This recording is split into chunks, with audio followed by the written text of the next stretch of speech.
So you may or may not have seen the very long-winded version. This is just an experiment because I'm just recording and editing this on my phone, and indeed recording a voiceover as well from my phone. So just a little experiment.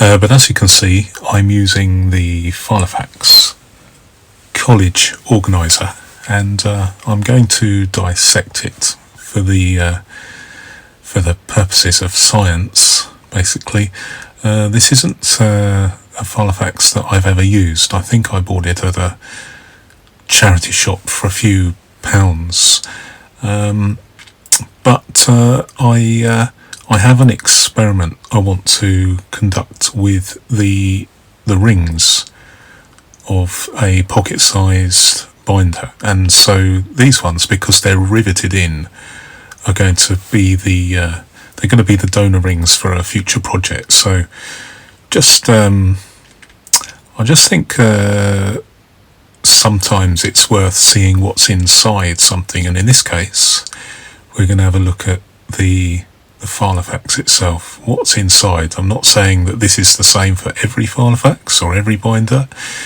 because this is just one, and obviously construction methods change over time, but this is a college organizer, so fairly it's an economy model, and as you can see, it's got a sort of fabric outside, but inside there appears to be a layer of foam. So let's just take a little bit of that out. I'm cutting through the video as well as the binder, so it's so I'm cutting out the boring bits.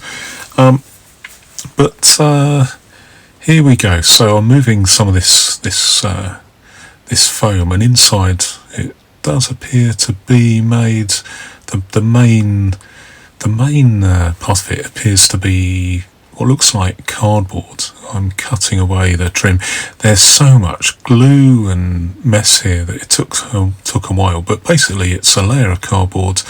The flatability, it took me by surprise. I thought that the flatability would be a little bit better than this once the extraneous material was removed, but there's still a problem with flatability. Not a problem for those that aren't bothered about flatability, but certainly for me. If you can see, there are like grooves in the cardboard, but just here is an indication of the construction. So 2 layers of cardboard, and then the material, the blue material, is folded over and then glued and stitched.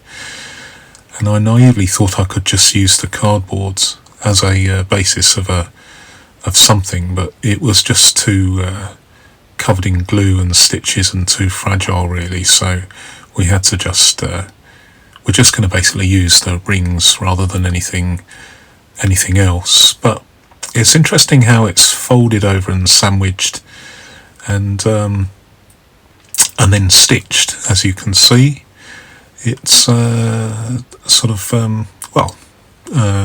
I'm just reporting the construction. Okay, I was going to get a pair of scissors and cut this so you could see the stitching arrangement and the layers of this man-made material to make the pockets, but I just thought at this point I'd almost lost the will to live, so I decided not to do it. But the main thing is I've got the rings, I need the rings, and from a purpose of seeing what's inside a Filofax, I think this was a useful exercise. Okay, thanks very much, and hope you watch my next video. Bye for now.